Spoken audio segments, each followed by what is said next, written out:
السلام عليكم، ازيكم عاملين ايه؟ يا رب تكونوا بخير. النهارده هنعمل الجبنه البيضه من غير خل ولا منفعه ولا اي اضافات نهائي. هنعملها في البيت بطريقه سهله وبسيطه جدا، والنتيجه ما شاء الله اللهم بارك. الجبنه عامله زي القشطه. شايفين الجبنه حلوه جدا. وهقولك كمان ازاي تخزنيها وتقعد معاكي اطول فتره ممكنه بطريقه سهله وبسيطه ومن غير حصير. وهقولك الفرق اللي بين الجبنه اللي بتنعمل بالحصيره واللي بتنعمل من غير حصيره. يلا عشان ما اطولش عليكم، بس في البداية نسمي ونصلي على الرسول.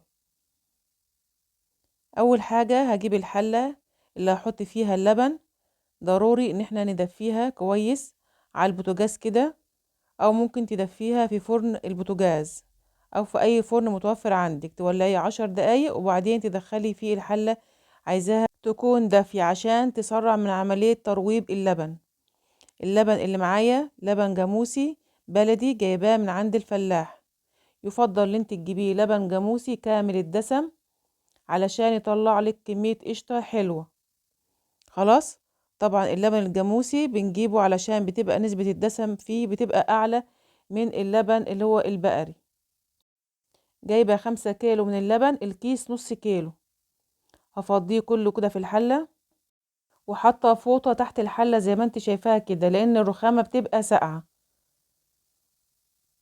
يا ريت لو انت اول مرة بتشوفي قناتي ومش مشتركة تشتركي في القناة وتفعلي الجرس عشان يوصلك كل جديد، وتعملي لايك للفيديو ومشاركة مع اصحابك وحبايبك. فضيت كل كمية اللبن وبعدين هغطيها وهحط عليه الدفاية واغطيه كويس جدا. وحطيه في مكان ما فيش حد يحرك ولا يمين ولا شمال، او ممكن تحطيه في فرن البوتاجاز. بس الطريقة ديت هتخليه يروب معاكي على طول. وكده خلاص. في الوقت ده كان راب معايا. يعني انا كنت حطاه من يوم الاثنين بالليل، يوم الاربع الصبح لقيته رايب زي ما انت شايفاه كده. يفضل بعد ما يروب معانا ان احنا ندخله التلاجة 4 ساعات او اكتر على حسب الوقت اللي معاكي، عشان القشطة تكون متماسكة عن كده.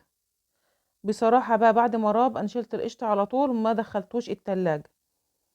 شايفة كمية القشطة اللي طالعة؟ بسم الله ما شاء الله اللهم بارك. حاجة كده بجد تفتح النفس. شوفي انت بقى كمية القشطة اللي طالعة ديت.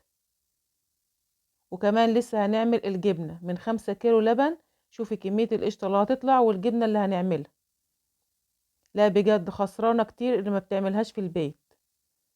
طبعا سعر القشطة ده طبعا بيبقى غالي. كيلو السمنة البلدي ب240 جنيه. أكيد سعر القشطة بيبقى زي السمنة. وعاملاها بقى في البيت ونضيفة، وشايفين ما شاء الله حلوة جدا. بتعملي بقى الكمية اللي انت عاوزاها وبتحوشي القشطة دي في الفريزر. تعملي بها سمنة بلدي، أو ممكن تجمعي وش اللبن اللي بتغليه. يعني انت لو جبتي كيلو لبن او 2 كيلو غلاتيهم وحطيتيهم في التلاجة، بتيجي تاني يوم بتلاقي وش قشطة على اللبن. بتجمعيه في علبة وبتحطيها في الفريزر لحد ما بتجمعي كمية حلوة وبتعمليها سمنة بلدي. عملت معاكم الفيديو ده قبل كده، ان شاء الله هسيب لكم اللينك في اول تعليق مثبت.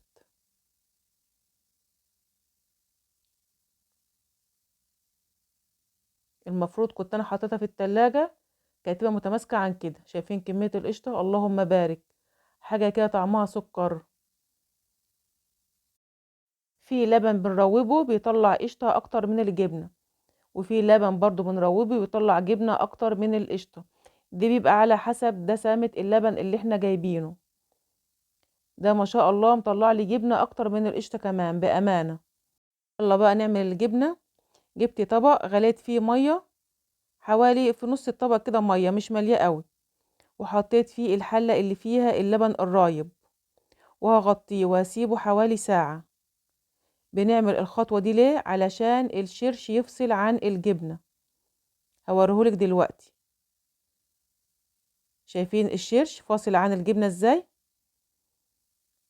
بعد ساعة جبت بقى الصينية وهحط فيها مصفى، اي مصفى موجودة عندك، مصفى ستانلس او بلاستيك الموجودة عندك. وجبت شال، ده شال نضيف عاملاه مخصص كده للجبنة، ما بعملش فيه اي حاجة، بغسله وبنشفه وعيناه مخصوص للجبنة. وهبدأ بقى ان انا احط اللبن الرايب في الشال زي ما انت شايفاها كده. دي طريقة سهلة احسن من الحصيرة كمان، ونتيجتها ما شاء الله تحفة. الجبنة ما شاء الله عاملة زي القشطة. حاطة الصينية تحت المصفى علشان الشرش اللي بينزل. طبعا الشرش اللي بيطلع من الجبنة مش بنرميه، بنعمل منه قرص، نعمل منه رقاق طري، نعمل منه عيش، بيخش في معجنات كتير. وحطيت معلقتين كبار من الملح، بحب احط الملح كده من على وش اللبن وبعدين بقلبه. وبعدين هحط الشال عشان الشرش اللي ينزل كده اهو، اقفل عليه بالطريقه دي كده والم الشال. واخدين بالكم الشرش بينزل من المصفى، وعلشان ينزل اكتر هجيب حاجه تقيله واحطها عليه. يعني اي علبه ميه عندك او حله، مهم حاجه تكون تقيله هنحطها على الشال بالطريقه دي كده. كنت عاملاها من بالليل، ده تاني يوم الصبح كانت الجبنه جاهزه معايا زي ما انت شايفاها كده، ما شاء الله عامله زي القشطه.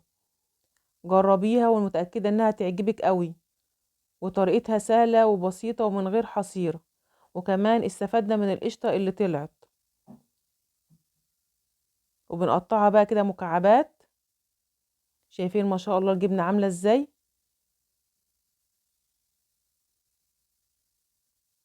حلوه جدا وطريقتها سهله وبسيطه.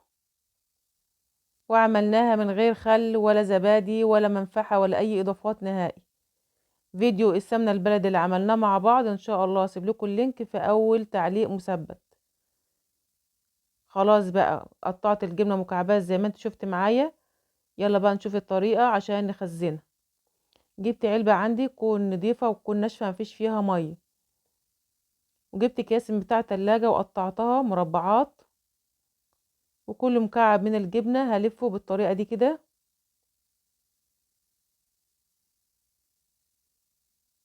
شايفين الجبنه عامله ازاي؟ بجد حلوه جدا عامله زي القشطه. عايزاكم تجربوها وتقول لي ايه رايكم. وهرصها جنب بعضها كده. يلا بقى اعمليها وجهزيها لسحور رمضان، بدل ما تشتريها من بره هتدناها موجوده عندك في التلاجة، مش بيجرالها اي حاجه نهائي.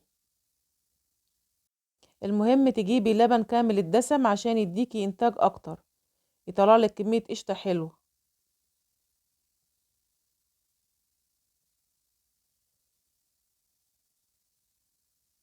كل مربع من بتاع الاكياس كده بحط فيها مكعب من الجبنه.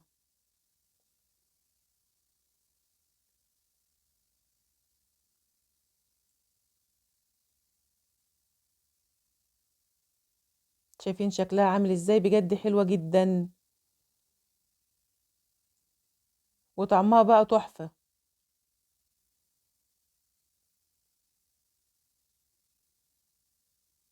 دي كان اخر مكعبين معايا، حاططهم في كيس واحد.